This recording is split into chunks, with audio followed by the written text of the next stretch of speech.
Le monde l'avait surnommé le Vieux Lion. Winston Churchill est mort à l'âge de 90 ans.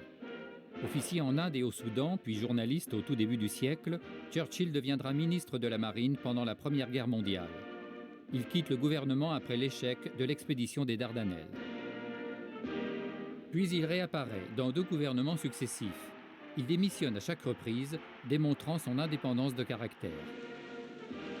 Après les heures douloureuses du Blitz sur Londres pendant la Seconde Guerre mondiale, Churchill, d'abord ministre de la Marine, remplace Chamberlain et prend la tête du gouvernement. Ses relations avec Roosevelt sont amicales. Pendant 4 ans, Churchill, présent sur tous les fronts, galvanise la résistance de la Grande-Bretagne. À Mers-el-Kébir, pour éviter que la marine française passe aux mains des Allemands, il ordonne l'attaque de la flotte qui finira par se saborder. Puis c'est le jour J.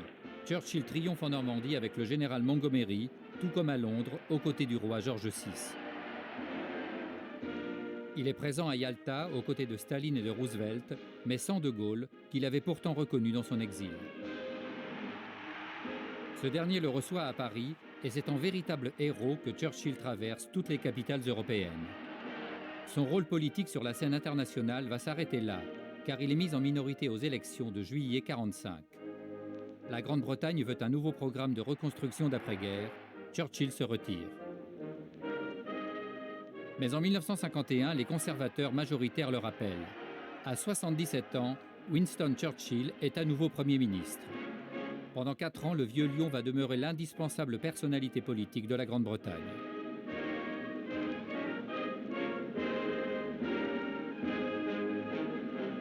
Après la mort du roi George VI, il assiste en 1953 au couronnement fastueux de la reine Élisabeth et entretient les meilleures relations avec un autre héros de guerre, Eisenhower, président des États-Unis.